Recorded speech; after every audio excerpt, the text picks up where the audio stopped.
urabona abantu kuva kera bafite ikintu cyo kwifuza ubugingo, ariko natwe nibyo twifuzaga. Abantu bafite ikintu cyo kumva bazabana n'Imana, kuba mu bwami, ariko bakaza nka wa mufarisayo ngo umuntu yatari mwiza bari mu bikurwego rwandera rwa shitani. Urakoze cyane, ufite umwuka umwe na shitani. Urakoze. Uzi ko kwigira mwiza no kwigira kurenze ari umwuka wo kwishira hejuru cyane, kandi umwuka wo kwishira hejuru n'ahandi ukomoka. Wabanjirije kuri Satani, niwe wabanjirijeho, ariko ntabwo ngo yitwa Satani, mbere ngo yitwa Luciferi. yari Luciferi. Umuntu ntabwo yatsindishirizwa. Nkujya gute se ashobora gutsindishirizwa? Kuko impamvu atatsindishirizwa nuko we ashaka gutsindishirizwa n'ibyo akora muri Kristo Yesu. Ngubwo yapfaga ngo nanjye narimo ndapfa, ngo azutse ngo twarazuranywe, ngo agiye mu ijuru ngo twarajyanye, ngo anyicaza hamwe nawe.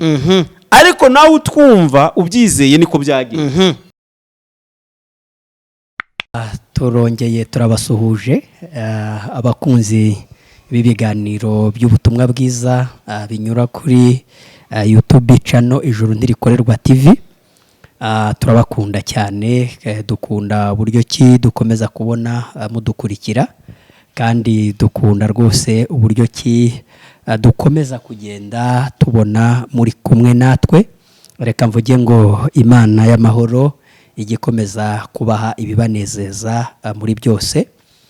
Uyu munsi rero uyu mubona uri kuri kamera zacu amusanzwe mumenyereye, ariko nanone hari n'abazakurikira iki kiganiro. Amazina ni Musabyimana Yozefu Mugisha, ariko kandi ndi intungane mbikesha kwizera Yesu Kristo, cyangwa se ndi umukiranutsi mbikesha kwizera Yesu. Ibyo byose, intungane, umukiranutsi, umutagatifu, byose bisobanuye kimwe, ni ijambo rimwe. Ibyo byose rero mu by'ukuri mbikesha kwizera igikorwa cyakozwe na Kristo Yesu ku musaraba. Namenye neza ndashidikanya ko Yesu ubwo yajyaga ku musaraba akishyiraho ibyaha byanjye, kamena amaraso, mu maraso ye mu by'ukuri ibyaha byanjye nabikuweho.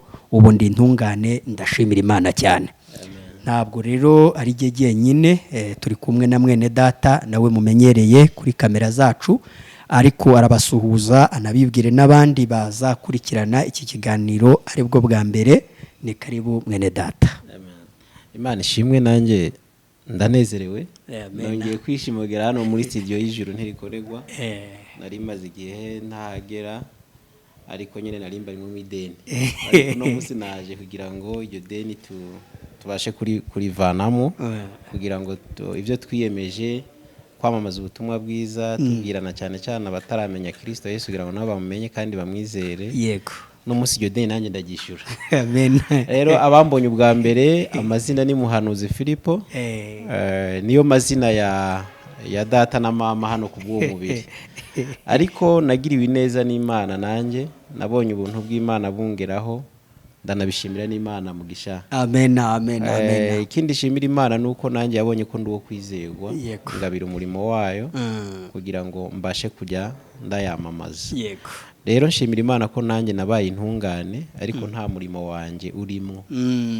Sinuko nubahirije amategeko, sinuko wenda hari ibyo nakoze abandi batakora. Yego. Ahubwo nuko nizeye Kristo Yesu ko igihe yazaga ari njyewe yaziye kugira ngo angire intungane. Amen. Kuko buri wese avukana gukiranirwa. Yego. Ariko noneho Yesu yaje kuduha gukiranuka ko muri we, cyangwa se gukiranuka guhura nuko Imana ishaka. Amen, amen. Rero nashimiye Imana cyane kongera kugaruka hano kugira ngo dukomeze tuganirize abadukurikira ku Ijuru Ntirikorerwa TV. Yego. Imana iraza kuduhana umugisha nabo. Ndabyizeye neza. Amen, amen, amen. Imana ishimwe. Ngira ngo ibi ni ibiganiro mukurikirana ku mbuga zigiye zitandukanye, TikTok, Instagram, ku rubuga rwa WhatsApp. Nta rindi jambo ririho, ni Ijuru Ntirikorerwa. Tugira WhatsApp iryoshye cyane. Na WhatsApp iryoshye cyane, iriho abavuga ubutumwa batandukanye bo mu bihugu bitandukanye, abantu bavyumve. Hari abarundi, hari abo muri Kongo, hari abo muri Kenya bavuga Ikinyarwanda, hari n'Abanyarwanda. Ni WhatsApp iryoshye kandi imeze neza cyane. Amen, amen, amen.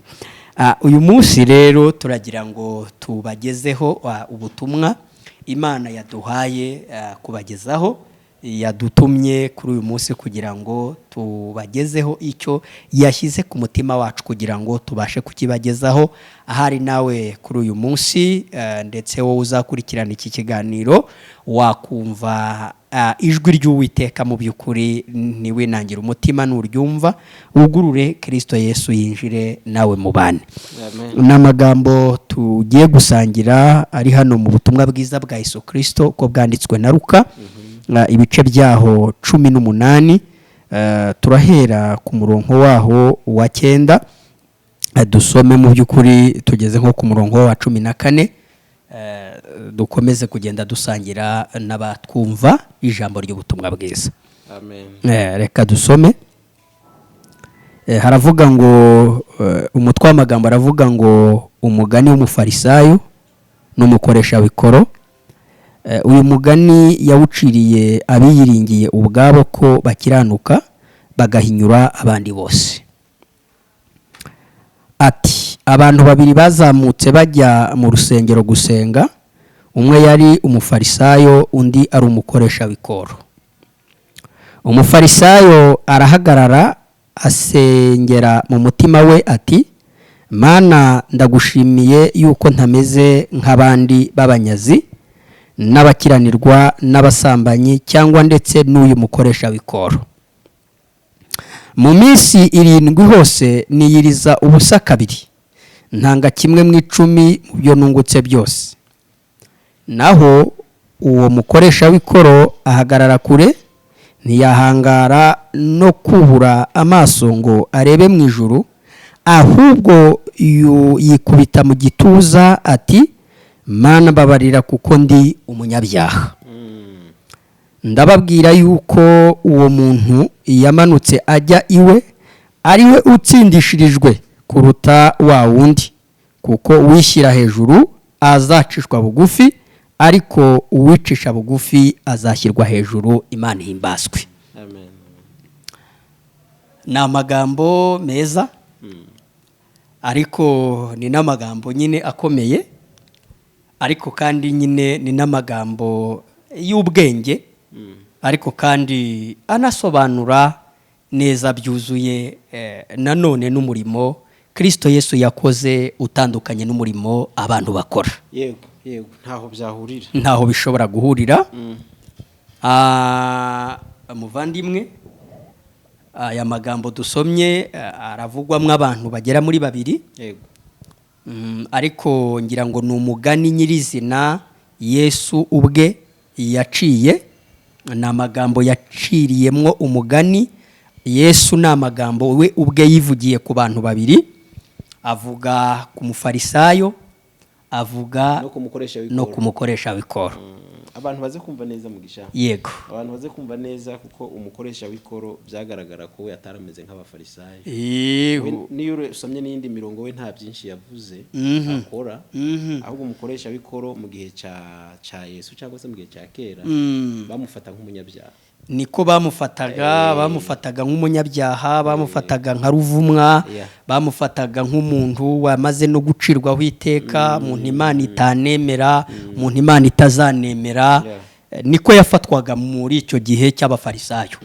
Ariko wenda nubwo yanafatwaga gutyo, agafatwa gutyo n'abafarisayo, n'ubundi burya abafarisayo n'ubundi bari bameze nkawe, nuko gusa batari babizi ko bameze kimwe. Hari ibintu abantu babasha kwitiranya. We akabazi ko akora neza, akabazi ko amategeko y'Imana ayakurikiza, ko ku murongo twagezeho nk'umurongo wa 12, we akaba azi ko kuba asenga akiriza ubusa agatanga akagira ibyo akora, wakumva ko aruta wa wundi adahora mu rusengero, cyangwa se wa wundi atabwiriza, cyangwa se we wa wundi adakora mbese mu bintu by'Imana ngo abe full time ngo abe hari buri gihe, akumva ko hari isumbwe we amurushaho ku kintu kijyanye no gukiranuka. N'ubundi niko bavuze ko aba bantu bahagurutse ari 2 ngo bajya mu ngoro y'Imana. Usomye mu kindi kinyarwanda niko havuga. Bahagurutse umufarisayo n'umukoresha w'ikoro, bahaguruka bose bagiye mu rusengero nk'uko abantu bahaguruka bagiye gusenga ari 2. Ariko umufarisayo bakaba bari abantu bari bazwi nk'abantu bazi kubahiriza amategeko ya Musa, bakaba ari abantu burya bafataga n'amategeko bakayandika ku makanzu babaga bambaye, ariko mu by'ukuri uramubona no mu masengesho ye ari gusenga, atangira asenga ariko agatangira gusengana ubwirasi bukomeye cyane. Hari amagambo yavuzemo hano ngo mu minsi 7 hose niyiriza ubusa, 2 mu ntanga, 1 mu 10 mu byo nungutse byose. Reba hejuru ukuntu atangiye, hejuru yatangiye avuga ngo ndagushimiye Mana. Yurebye umutwe w'amagambo Yesu yabanje kuvuga ngo abiyiringira ko bakiranuka bagahinyura abandi. Abiyiringira ko bakiranuka bagahinyura abandi. Ubundi abantu bari ku ruhembe rwo kuba bazi ko badasambana, batiba, batabeshya, bataroga, batagira umujinya, abaririmbyi, abaperezida b'amakorari, abavisi, abadirija, abadirijante, abayobora ibyumba by'amasengesho, abapasitoro, abantu bazi ko mu by'ukuri bafite ibintu baretse badakora. Nibo bafarisayo hano bari kuvugwa. Ko yavuze ngo mu kindi kinyarwanda yusomye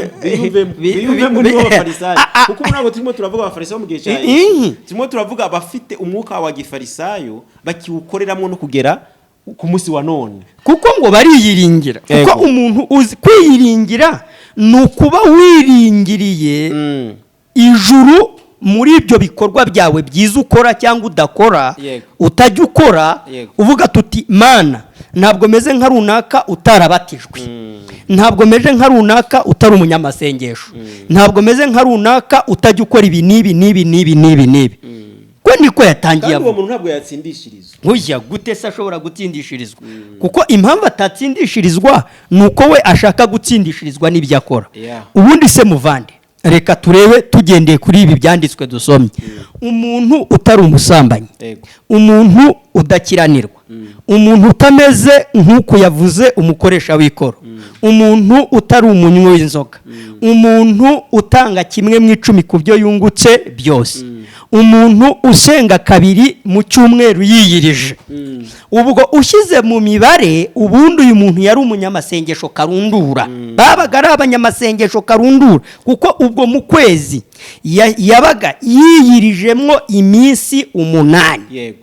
Iminsi kandi 8 abafarisayo bagiraga andi masengesho basenga y'ibigoroba, bagiraga andi masengesho basenga ku ruhande atandukanye n'aya ubwe yamaze kwivugira ubwe.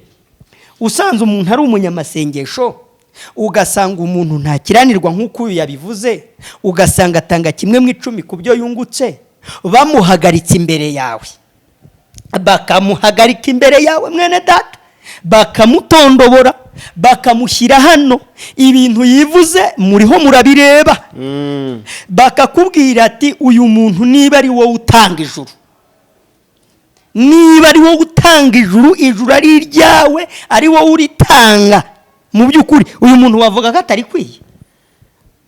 Muvandimwe, abantu tureba ibigaragara, yego tureba inyuma ntabwo tujya tureba imbere. By'ukuri ijuru ribaye rikurikiza ingeso nziza, cyangwa se gutanga, cyangwa se gukurikiza amategeko nk'uko yagiye abivuga, icya 10 kiri mu mategeko, ibyo byo gusenga barabikoreshaga kera, ariko n'ubu nyine birakoreshwa, abantu barabikoresha.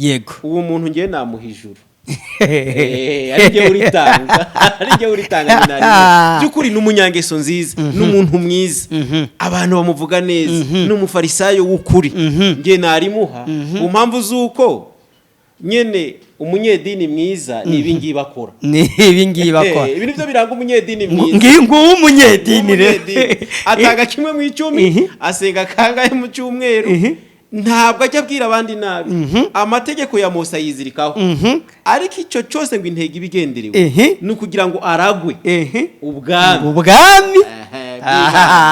Ariko bivuze ngo uko biri kose turaza kubireba no ku mirongo ikurikiye. turaza gusanga neza ntabwo ubwami bw'Imana bwava mu kuba umufarisayo cyangwa se gukora ibyo abafarisayo bakora. Ntabwo byava mu ngeso nziza hanyuma ngo Imana ibivunje mu ibe yaguhijura. Ubwo ntibivuze ngo nta cyacuma umuntu yatanga ngo Imana imuhereze ijuru. Ubwo ntibivuze ngo nta masengesho, bivuze ngo nta masengesho umuntu yasenga Imana imuhereze ijuru. Ubwo bivuze ngo nta ngeso nziza nk'uko uyu mufarisayo amaze kuzivuga umuntu yagira ngo Imana imuhereze ijuru. Abantu badukurikiye kandi bazadukurikira babyumve, ntabwo tuba tubuza abantu kugira ingeso nziza. Ni sawa cyane mu by'ukuri, ariko ntabwo ingeso nziza harimo inzira yahesha umuntu ijuru. Hano ku murongo wa 14 ijambo ry'Imana Yesu yarakomeje nyine aravuga kuko niwe yaciye no mugani. Yego. Aravuga ngo ndababwira yuko uwo muntu yamanutse ajya iwe ariwe utsindishirijwe kuruta wa wundi, kuko uwishira hejuru azacishwa bugufi, ariko uwicisha bugufi azashigwa hejuru. Yego. Nukuvuga ngo rero abantu batwumve neza. Wowe utwumve ariko nuriya nawe hirya nawe atwumve. Kuko mwembi turimo turabasobanurira inzira yakuganisha kuba wabonije. Yego. Nta iyibikogwayo reka tuwe tuyishize hasi. Kuko na Yesu hano yavuze ko gutsindishirizwa niko guhabwa n'ijuru nyine. Nukugirwa intungane. Nukugirwa intungane kandi Imana izabana n'intungane ukabanye n'Imana amahoro, ariko na hano mu isi naho ukabana n'Imana uzikuri intungane mu mutima. Ariko bidashingiye kuri bya binduriya mu farisayo yavuze. Ya Mana yo mwijuru. Ahubwo kuno murongo baratweretse yuko ngo uwagiye atsindishirijwe ni wa mutoza w'ikoro. Buretse ntaguciye mu ijambo. Bivuze ngo umuntu wese wishingikirije kuri ibyo bintu, wishingikirije kwemerwa n'Imana binyuze mu ngeso, wishingikirije kwemerwa n'Imana binyuze mu masengesho, wishingikirije kwemerwa n'Imana binyuze mu maturo, binyuze mu bya 10, wishingikirije kwemerwa n'Imana binyuze mu gusaba Imana imbabazi, wishingikirije kwemerwa n'Imana binyuze mu gukurikiza imirimo itegetswe n'amategeko, uwo nguwo igikurikiraho nugutsindwa. Ego ko twabonye utavuze ibyo yakoze. Yego. Ngo niwe yatsindishirije. Yego. Natwe reka tubwira abantu iyo tuvuga ngo Imana yaduhaye ubutungane bwayo kuko izi neza ikibazo cyabereye muri Adamu, batabyumva neza Adamu wa mbere, kuko abantu bose Adamu agomye bose babaye abagomera Imana. Kuko ngo twavukanye gukiranirwa. Kuba rero twaravukanye gukiranirwa kugira ngo tuzongere kubana n'Imana, hari hakenewe gukiranuka kuva ku Mana. Ni ukuvuga ngo rero gukiranuka kuva ku Mana nuko twagomba gutsindishirizwa urumva. Yego. Na Kristo Yesu. Yego. Yesu rero hano niwe arimo aravuga akavuga noneho uko ibintu byagenze. Aba bantu babiri bombi, uwo mufarisayo no umutoza w'ikoro, uwatsindishirijwe n'umutoza w'ikoro, ntabwo umufarisayo yigeze atsindishirizwa ku mpamvu z'uko yazanye imirimo ngo ibashe kuba yamurengera, ariko asanga imirimo itamurengera. Ubundi se yari gutsindishirizwa gute kandi yanze gutsindwa? Erega gutsindishirizwa bivuze ko wari wemeye gutsindwa. Ariko mugisha ngewe hari ikintu mise nibo ibi bintu tubivugeho neza. Wa mugana umuntu yakoze iyo bwabaga muri korale niwe ku murongo wa mbere. Yego. Bavuga icya 10 agatanga hafi n'umushahara we. Yego. Bavuga gusengesha agasenga akarenzaho no kuyo bavuze. Yego. Hari abakora niya 20. Hari nandi bakora na 40. Nandi umuntu yishyiriraho mugi wa mugani atari Imana ibitesha agaciro. Ibi bintu ngiye waza ukabitesha agaciro ngiye nkagusiga. Wansigute wambwira ati reka niho abantu batwangira. Abantu batwanga yuko dufata ibintu bakoze barundagiye bashaka kuzagura ijuru, bakavuga bati mwega mubitesha agaciro, ariko muhumure ntago ari twebwe ijambo ry'Imana. Ariko no guce mu byo uvuga n'Imana yabitesheje agaciro, uko Imana yavuze ko ibyo bikorwa ari ubushwambagara imbere y'Imana. Yaravuze ngo ibyo twakiranutse byose bimeze nk'ubushwambagara ndetse bufite ibizenga. Urumva Yesaya 64 umurongo wa 5. Ngo ibi bintu byose uyu mufarisayo yakoze, ibi bintu byose nawe uduteze amatwi ujye ukora wibwira ko ari byo bizakujyana mu ijuru. Imana yabyise ubushwambagara ndetse bufite n'ibizenga.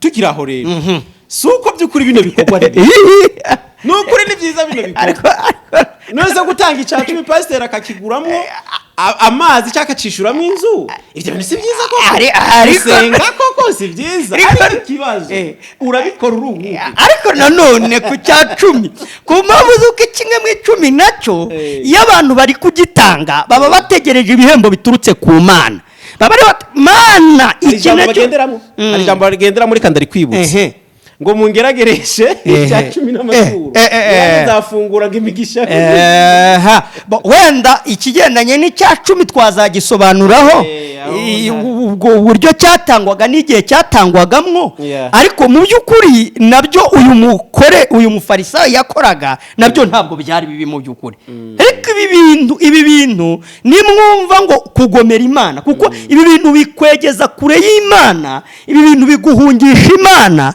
ibintu nibituma wumva Yesu nibituma wemera urukundo rw'Imana nibituma wemera umurimo Yesu yakoze kuko niyo uhuye n'ababwiriza butumwa bw'ubuntu bw'Imana bari kubikubwira ubita abayobye mudashizemo ari utayu nasense ukiraho mu kino gice twasomye nyene abantu baze kumanukaho basome ku yindi mirongo haraho Imana haraho Yesu yavuze ngo nibamuzanira abana bato ariko buretse utarajya kure tubanze turebe utinda ahantu uretse nta kibazo kuko impamvu tugomba kuhatinda turaza kubona uwari umunyabyaha utashye yabaye intungane turaza kubona uwaje yiyise intungane atashye ari umunyabyaha abisubiranyeyo ubwo kwihana byaraze ntago yihanye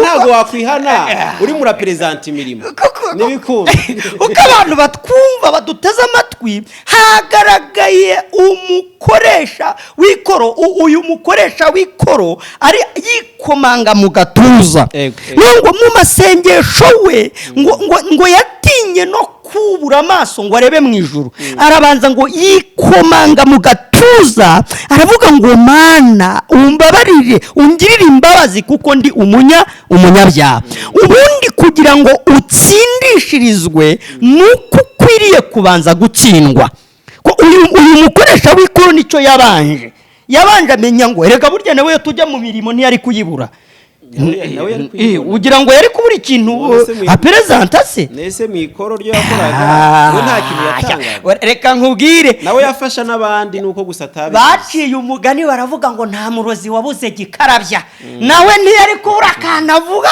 akavuga ati nanjye hari utuntu njya ngira ukiraho una mufarisayo wowe uri mu kutumba nawe wundi uri hamande ye ndavuga na babandi baba bari imbere yayo reka dusome hano hantu wumve umurongo wa 11 basi nutumva byinshi umve uburyo abafarisayo baba bameze n'ibyo bapresenta n'ibyo bavuga yego ubwo nuza kwisanga mu bafarisayo wihane yego wihindukire umenye ko aho uri nuzigera utsindishizwa ku mpamvu y'ibyo bintu uri muravuga umufarisayo arahagarara asenga mu mutima we ati Imana ndagushima yuko ntameze nk'abandi banyazi n'abakiranirwa n'abasambanyi cyangwa ndetse n'uyu mukoresha w'ikoro yahise atunga urutoki na mugenzi we arabati kandi simeze nk'uyu oya twege ntabwo tumeze nk'abanyabuntu bavuga ngo ijuru ngo twariherewe ubuntu ngo bakavuga ngo ibintu byose ngo yarabirangiye nuko abafarisayo muri no minsi batubwira ati twega ntabwo tumeze nk'ababagabo bagenda kwigisha ibintu ngo bakigisha ngo ubuntu bw'Imana ngo bakigisha ngo byose byararangiye ngo twebwe ngo Mana ahubwo ntitumeze nkabo mbese nyene batubwira ko n'ingeso bakora ngo nako tuzibigisha ariko icyo ni ikinyoma kuko nuno mufarisayo nawe yavuze yuko atameze nyene nkabo atameze nk'ivyo bintu bikorwa ntago ariko tuvyigisha noneho ngo arakomeza no ku murongo wa 12 yavuze ibintu byinshi cyane yego ariko byuko icyo twashaka kuvuga nuko umwuka wa gifarisayo kureba amakosa y'abandi noneho umwuka wa gifarisayo umufarisayo abona yuko we ivyo akora byiza abandi bagomba gupimira kuri we nabo bakaba bakora nk'ibyo akora ariko no kwishuka kuko mu muntu harimo karite y'ikibi n'icyiza yego umuntu atanga amazi arikeje akayakwiye yego umurozi akurogera umwana akamuha umuneke yego amuha umuneke se ntibyari byiza? byari byiza. none se ko umuneke awumuhanyemo n'uburozi? umuntu ntukamushakire mu bintu byinshi, akora ibibi n'ibyiza. yego, turebye mu buryo bw'abantu, umufarisayo koko yari aperezanse ko ibi bintu atabikora. ni ukuri turebye nk'abantu umufarisayo yagomba gutsindishiriza, yari yatsinze n'umukoresha w'ikoro, yanamuciriyeho iteka. turebye nk'abantu, ariko kuko Imana itareba nk'abantu, reba hefi imirongo yo hefi. ariko si ubundi mu by'ukuri adatsindishirijwe, atsinzwe nyine, kuko Imana ireba gutsindwa, ireba aho umuntu yatsindiwe. twakomeza muvandimwe, sibyo? ngira ngo aho bahumvise. urumva aka kantu kakanjemo kugira ngo nako nkavuge bakumve ko Imana ireba gutsindwa, ireba igihe umuntu yatsindiwe, ko ireba nubwo uyu muntu yiyise mwiza, ariko Yesu wazi ko umufarisayo ari umunyabyaha uhereye ku kuvuka. ni ukuvuga ngo Imana iri kureba umunyabyaha ntishingira ku byo umuntu yakoze, ahubwo ishingira ko umuntu yavutse ari umunyabyaha. noneho rero kwemera ko uri umunyabyaha n'ibikorwa byawe byose wita byiza ari bibi, ibyo biguha kwihana, ukamenya ko uri umunyabyaha. kandi kwihana nyine ni ukwivaho, ukamenya ko wowe nta cyiza ufite wa perezida imbere y'Imana. yego, ngo iguhe ubwami bwayo. ntabwo Imana rero yo kuko izi ikibazo kandi izi umuntu kurusha uko umuntu yiyizi. yego, yo ngo imenya iherezo ikiri mu itangira.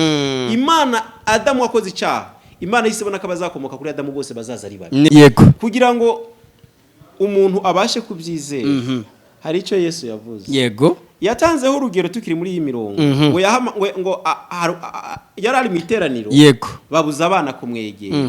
arangije ngo arababwira ati hoya, nimureke abana bansange, abana banyegere, ngo kuko ubwami bw'Imana buzajyamo abameze nkabo. yego, aha hantu tuhavuge mugisha, abantu bazi yuko umwana muto cyangwa ari wazajya mu ijuru. ukibaza wese ko wabaye muto hanyuma ugakura, ubu ijuru wicireho iteka nyine ntabwo uzaribona. ariko ikintu Yesu yashatse kuvuga, ntabwo yavuze ngo ubwami bw'Imana ni ubw'abana batoya. oya, abameze nk'abana batoya. wa muntu ubwira ati Imana yaguhaye ijuru nk'impano, agahita abyumva, agahita abyizera, nta logike. iby'Imana rero iyo ushizemo ubwenge no kuzana ubutunzi bwawe bw'ibyo ufite na filozofi zawe nyinshi, ntabwo bikunda. bigusaba kwitakariza icyizere, ukamera nk'umwana mutoya. yego, abana twese turabafite. umwana iyo umubaje ati wakoze iki, ahita akivuga andirect. yego, ntazi kujya mu mibare myinshi. niyo mpamvu tubwira abantu uti nyamuneka, ijuru ntabwo rigikorerwa mu gihe cy'ubu ngubu. Kristo Yesu niwe yarikoreye, araritanga, usibye ko nta n'ikindi gihe ryigeze rikorerwa. baragerageje, ariko urebye mu baheburayo usanga ngo bose baheshejwe no kwizera. bariheshejwe no kwizera n'ubundi. ubwo rero kwizera rero ni ukumenya ko wowe uri mubi, noneho ukizera umwiza ari we Kristo Yesu. ukamenya ko wowe muri wowe nta kintu ufite wakora, ahubwo ukimera nk'umwana muto. bakubwira ati niwakire Kristo Yesu, akira umurimo yakoze wo gukiranuka, yatwaye gukiranirwa kwawe, aguha wowe gukiranuka, niwo mwambaro yakwambitse, ukabyizera, ukabyumva, ukabigumana mu mutima. kwizera, reka ntanga urugero uburyo umuntu yizera rero. ntabwo wizera mu mutwe, wizera uwo murimo wakozwe. noneho ko wizera ko wakozwe, nk'uko utajya ubasha gushidikanya ku mubyeyi yakubyaye, ni nako utagomba kubasha gushidikanya ku murimo Kristo Yesu yakoreye ku musaraba. ariko se uwo murimo wawuvuzeho gato. uwo murimo Yesu yakoreye ku musaraba, Kristo Yesu yabambwe mu cyimbo cyacu. sibyo? ntabwo yabambwe ngo tubambugwe abantu babyumve neza. turahatinda. uko impamvu mvuze ngo vuga ku murimo Yesu yakoze, nuko twabanje kubona n'imirimo abantu bakora. kuko iriya mirimo abantu bakora kandi Yesu akaba yayigaye. reka tuvuge umurimo twemererwamo. uwo murimo twemererwamo ni uko Kristo Yesu yatwejeje binyuze mu maraso ye, duhinduka abera, abere imbere y'Imana, abadafite icyaha batagawa imbere y'Imana. noneho n'urupfu nago, warundi Imana yavugiye muri Adamu, iravuga ati nujya ku mbuto, ku bwenge bumenyesha ikibi n'icyiza, no gupfa uzaba. ubwo abantu bose bavuka bakatiwe. Niko bimeze, niko ijambo ry'Imana ribivuga. Yesu yari ivyo vyamwinjije mu gihano, arahanwa, ahanwa ku bwanjye. Yego. Ariko hari ijambo ry'Imana nakunze, ryo ryarambwiye rinjana neza muri Kristo Yesu, ngo ubwo yapfaga, ngo nanjye narimo ndapfa, ngo azutse, ngo twarazuranywe, ngo agiye mu ijuru, ngo twarajyanye, ngo anyicaza hamwe nawe. Ariko nawe utwumva ubyizeye niko byagiye, kuko ntiyarobanuye. Ubwo biravuze ngo ngewe wari umunyabyaha, we wari umunyabyaha. Yego. We wari wishingikirije kujya mu ijuru ku bikorwa byawe ukora, binyuze mu mirimo itegetswe n'amategeko.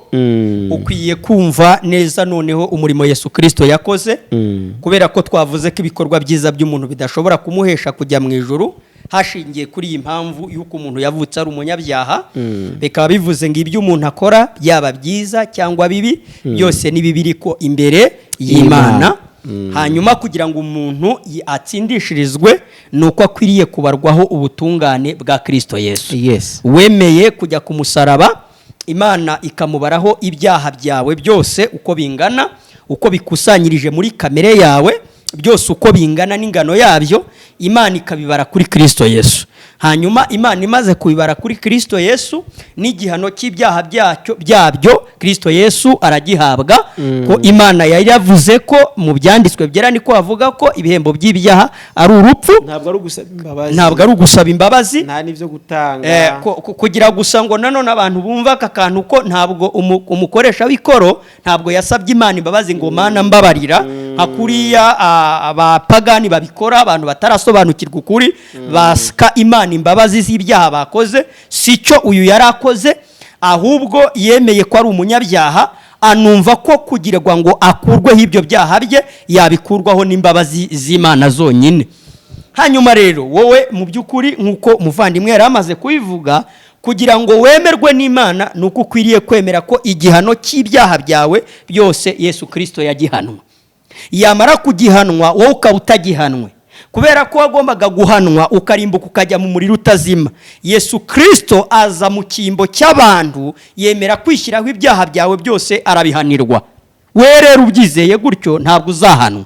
Nibyo yaruvuze ngo gupfana na Kristo Yesu, kuko Imana yagombaga guhana umunyabyaha. Imana ntiyari kubabarira icyaha itagihannye, ko umunyabyaha yagombaga guhabwa igihano. Muvandi, abantu bumve neza uburemere kino icyaha gifite, bino bintu bifite.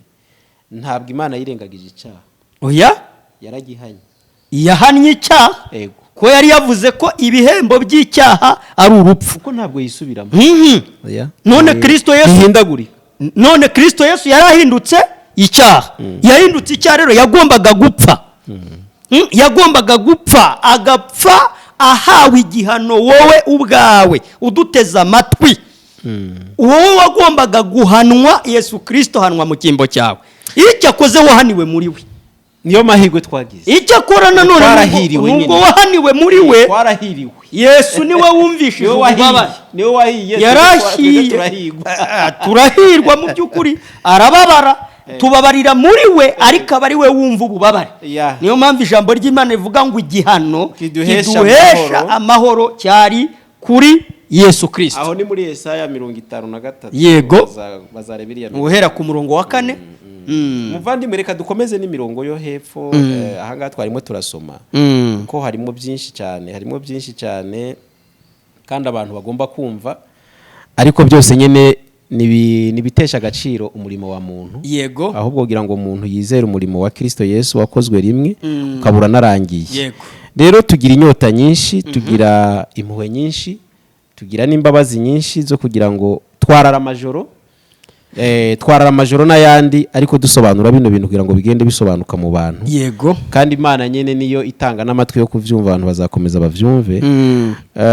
Turakomeza kuri no murongo wa 17 tugeze wenda kuwa 20, kugira ngo abantu babashe kumva. Wabasomera muvandi kuri 17 yavuze ngo turagana no ku musozo buriye. Yego, avuze ngo ndababwira ukuri yuko utemera ubwami bw'Imana nk'umwana muto atazabwinjiramo na hato. Aho ngira ngo ho twari twahavuzeho. hanyuma hano hakomeje 18 aravuga ngo umutware aramubaza ati mwigisha mwiza nkore nte ngo mbone kuragwa ubugingo buhoraho. Geza aho ngaho mugisha. Urabona abantu kuva kera bafite ikintu cyo kwifuza ubugingo, ariko natwe nibyo twifuzaga. Abantu bafite ikintu cyo kumva bazabana n'Imana kuba mu bwami, ariko bakaza nka wa mufarisayo, bakaza bagira ibyo bashaka kuba bagura ubwo bugingo. Ariko reka tubwire abantu ubugingo ntabwo bugurwa, kandi abantu babisobanukirwe agakiza, ubugingo buhoraho, ijuru ni ikintu kimwe gikubiye muri Kristo Yesu. Kristo Yesu arenze ibyo byose, niwe byose, ni nawe ubitanga. Umufite afite ubugingo buhoraho. Wowe ntukajya wibaza ngo ese ngo ngewe nakiriye Kristo Yesu ngo ariko ngo nta juru mfite ngo ndarikorera. Guteze ijuru nibwo bugingo buhoraho, ahubwo nuko abantu babivangura. Ariko impamvu babivangura ni iyi, nukutamenya. Ariko ni nayo mpamvu natwe tuba turi hano kugira ngo tubamenyeshe ibi bintu uko Imana yabishatse cyangwa se uko yabigenje. Rero umurongo ukurikirana wawe usoma kugira ngo bakomeze kumva. Yavuze ngo Yesu nawe aramusubiza ati munyitira iki mwiza? Nta mwiza keretse umwe ni Imana. Aha, bavyumve neza. Hari ukuntu umuntu agenda hari akitapa ngo ngiye ngo ndi mwiza, ngo ngiye ngo nkora ibi, ngo ngiye ngo ndashimira Imana, ngo ko nakoze ibi nibi, ngo nibindi nshaka kuzakora ngo nibi, ngo ngiye ndi mwiza hashingiye ko ntameze nk'abandi. Naho umufarisayo yari yamaze kubivuga. Wa mufarisayo hamwe twari mu turasoma hejuru. Naho umufarisayo yavuze ngo ngiye ntago meze nk'umukoresha bikoro ngiye, ntabwo ngiye n'umusambanyi. Ariko Yesu none harakomeza kuvuga ngo nta mwiza n'umwe uretse Imana.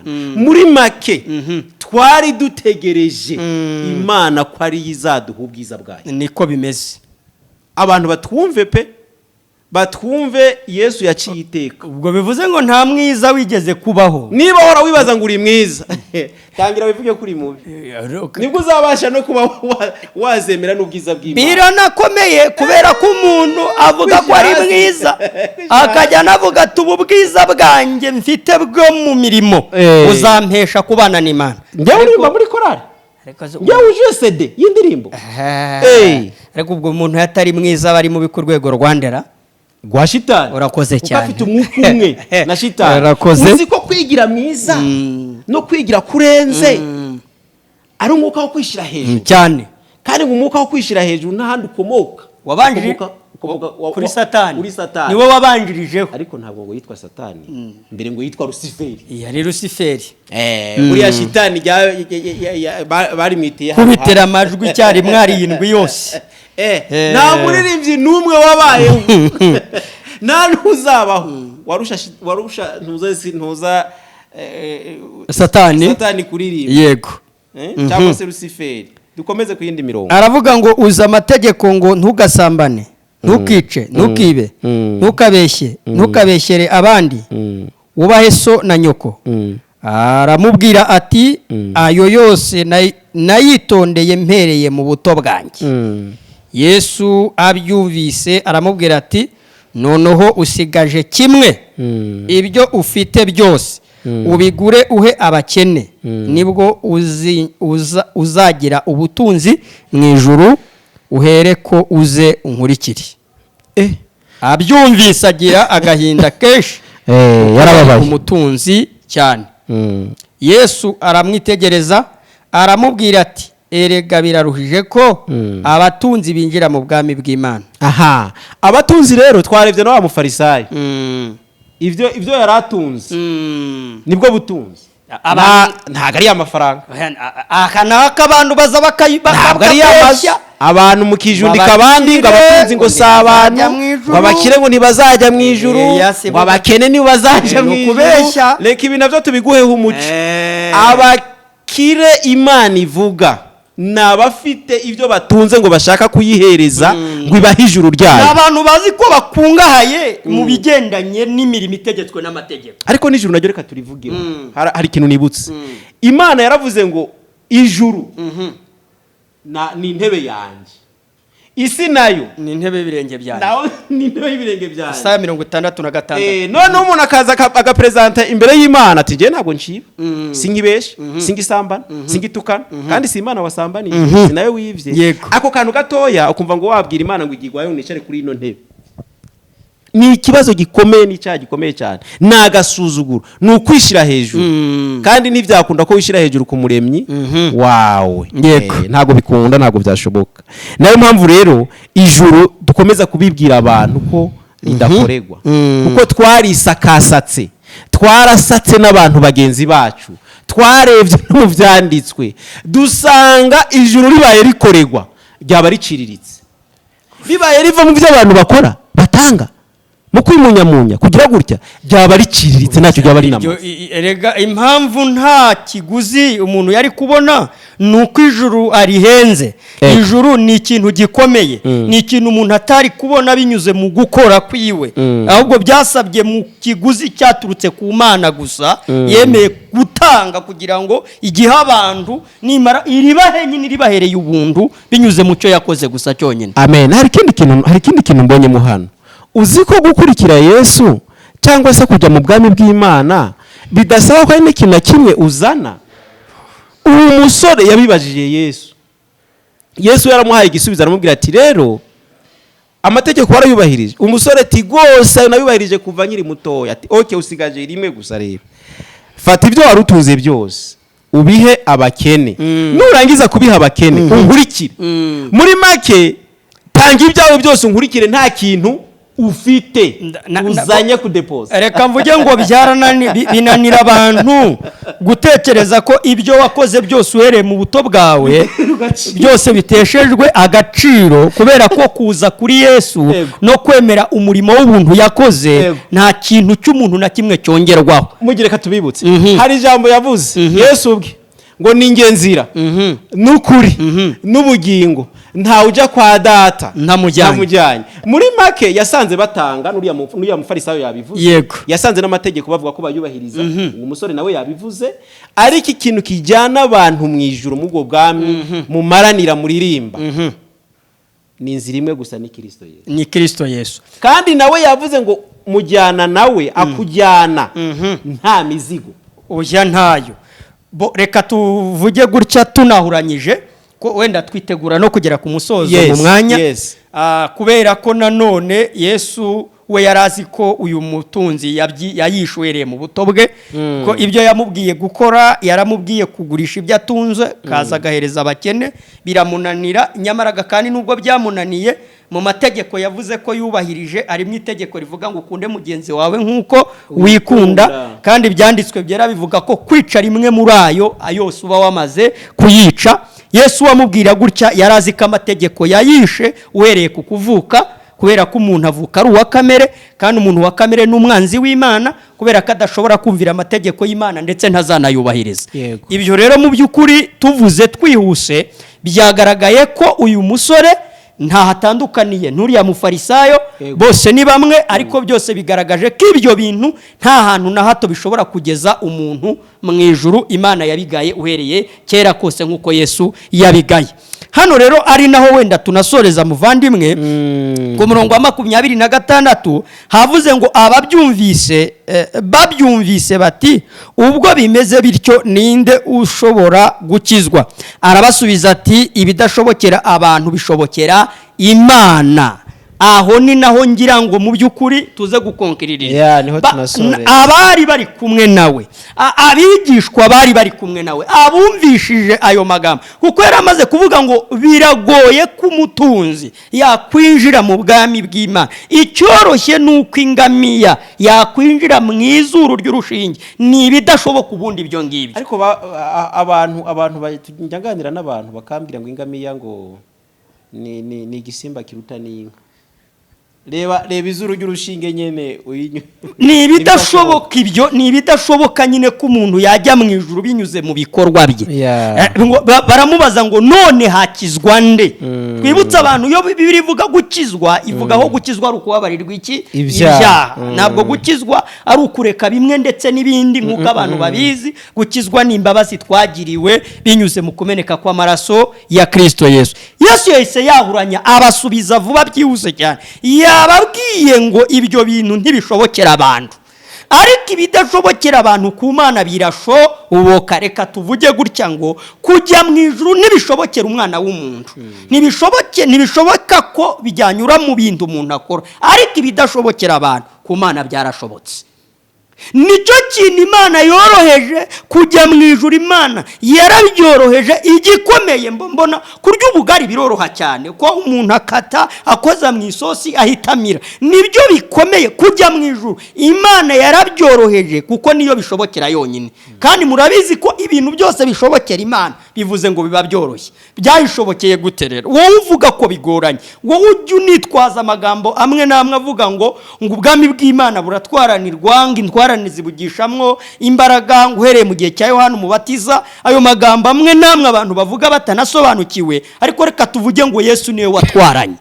Reka tuvuge ngo niwe watwaranye, kandi atwaranira wowe utwumva mu by'ukuri. Rega gutwarana nyine umuntu arabanza akaba intwari, yaratwara, yabaye intwari, aranatwarana, biranashoboka, ariko akorera wowe nanjye. Nubwo rero bitagushobokeye binyuze mu byo ukora, ndemera ko ujya ukora, ariko bikakunanira mu by'ukuri, ukumva n'ubundi ntubabaye intungane, ugahora amasengesho yo gusaba Imana imbabazi, ugahora wiyeza, ukumva urubanza mu mutima. Reka tukubwire ngo ibyo bitaragushobokeye mu by'ukuri byashobokeye Imana. Imana niyo yemeye gutanga Yesu, imubaraho ibyaha byawe. Yesu Kristo igihano cy'ibyaha mu by'ukuri aragihabwa. Kwizera ibyo ngibyo biguhanira no kuba umukiranutsi imbere y'iki? Imbere y'Imana. Kandi waba wabakiranutsi nta handi ni mu ijuru. Kandi kuba umukiranutsi ntabwo bigoye, ni ukwemera ngo jyewe wari umunyabyaha, ibyaha byanjye Imana byose uko bingana yabibaze kuri Kristo Yesu, imaze kubimubaraho n'igihano cyabyo Kristo Yesu aragihabwa. Nanjye nizeye ibyo ngibyo, mba umukiranutsi mbiheshejwe no kwizera icyo gikorwa Yesu yagize gute? Yakoze.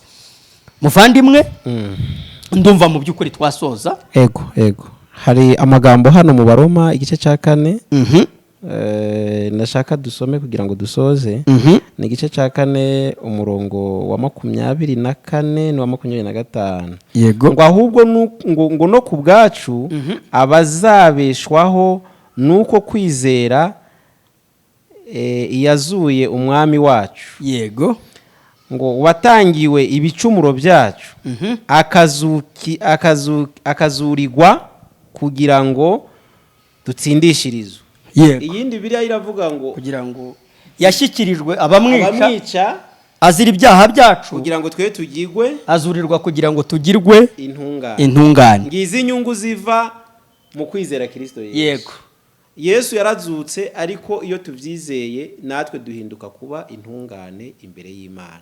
Nta cyaha tuba tubagwaho, kandi intungane bivuze ngo umuntu yera. Yego. Bivuze ngo umukiranutsi. Yego. Uku gukiranuka rero ni Yesu gufite, niwe twizera, bikatubagwaho. Yego. Reka rero tubwire abatwumva ko ibiganiro byo kwijuru ntirikorerwa nakagaruka. Biraryoshe nibyo. Abashaka